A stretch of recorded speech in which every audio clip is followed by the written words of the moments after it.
Namaste students,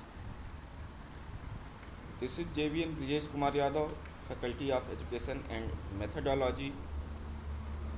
Students, I welcome to all of you in my digital class. Today we are going to study vegetative and floral description of Acanthaceae family. Students, as you all know that we are discussing about families, okay, and so far we have finished more than 10 families of dicot, okay. After completion of this dicot families, we will move to monocot family, but before that let it finish. So in continuation of that, today's turn is of Acanthaceae. Mostly the plants of this family are herbs, shrub, okay, and few of them are climbers, some are xerophytic, and some of them are aquatic. Now about roots are branched taproot since they are dicot. Now vegetative characters, stems are aerial, erect, underground in case of Ruellia. Herbaceous are woody, branched, cylindrical. Nodes solen. Climber are twining and spinous. Okay, students, here one of the most peculiar character of this family is their nodes are solen. Okay, in field you can identify the plants of this member on the basis of character solen node, okay, because that plant's stem is made up of node and internodes. That nodes will be solen. It means most probably these plants belong to this family. Okay, now about leaves.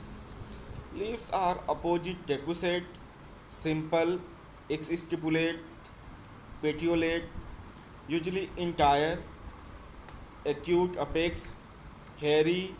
Cystoliths are present in the epidermal cell of stem and leaves. Students, in anatomy you might have studied cystolith. It's kind of epidermal outgrowth which contain calcium carbonate. Okay. Next is inflorescence. Inflorescence of this family plants is solitary axillary in Thunbergia, spikes, racemes, dicacial or monocacial sign. Okay, so in other words we can say the inflorescence of this family is variety of inflorescence. Okay, now about flower. Flower is bracteate, bracteolate, bract and bracteolates, conspicuous, pedicellate or sessile and brightly colored, hermaphrodite, complete, zygomorphic, pentamerous or tetramerous, hypogynous, nectariferous, disc present below the ovary wall, means they have nectaries. Okay. Now calyx, there are 4 or 5 sepals which are gamosepalous, means they are joints. In floral formula they will be in bracket, mostly bilabiate, hairy, imbricate and inferior. Now about corolla, petals are 2 to 5 and these are bilipped, gamopetalous, variously colored, imbricate or twisted estivation. Now about androecium, stamens generally 4, rarely 5, that is pentamerous. In some, 2 fertile stamens are there and 2 are staminode, that is vestigial. Epipetalous, filaments free, diathecous, dorsifixed, alternate with the corolla tubes. One anther lobe may be smaller than the other and unequal placed. Anther sometimes spot. Students, again here another unique feature of this family member is their anther are unequally placed, means one anther has length more, shorter another is shorter. Okay, next gynosium is bicarpellary syncarpus, superior bilocular, axial placentation, carpels median, one or more ovules are perlocules, style simple, stigma bilobed, disc present below the ovary. So these are the description of vegetative and reproductive parts. What are the unique features I have already mentioned. So don't ignore and try to focus on those unique features of this family, because these are not only important for the examination points of view but also for identification of plants when you visit the fields. Okay, these are the points on the basis of that you can identify the plants which are belonging to this family.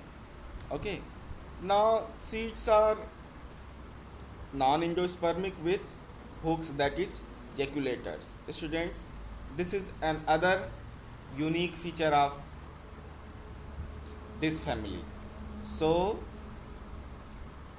in this way we have seen at least 3 unique feature, which are presence of jaculator, presence of unequal length of anther, and presence of swollen nodes. Students, I request you that you note down these 3 unique features of this family in comment box, so that I can see your presence, your involvement, your interest in this topic.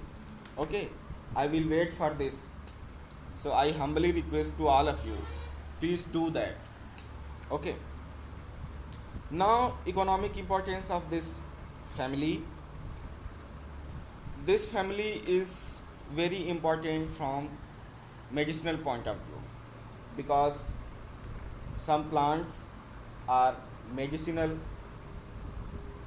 plants which are very important from health point of view. Many plants of this family are medicinal, among them Adhatoda vesica and Barleria cristata. These are very important plants. Another plants are Rhinanthus ruellia, which is also important. Apart from that, Andrographis paniculata, this is very important plant which used for the liver disease. Fruits and leaves of Phlogacanthus used for liver. So this plant is very important from medicinal point of view. Now ornamental plants. Many plants are cultivated for ornamental purposes such as Acanthus, Barleria, Justicia, Thornbergia, Jacobinia, Ruellia. Students, again I am emphasizing that at least 10 plant names you should remember from each family. And I humbly request to all of you that along with your presence, you write the botanical name of 10 plants of this family in comment box. Okay, please do that, because this is the right way to learn the plant's name in taxonomy. Otherwise you will feel bored and frustrated to remember the botanical names of the plants, because they are new for you people and tedious too. Okay, now some of the commonly found plants in this family are Acanthus, Barleria, Justicia, Adhatoda, Lepidagathis, Peritrophis, Phlogacanthus, Ruellia, Thornbergia.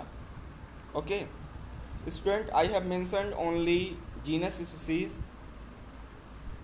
but you can also remember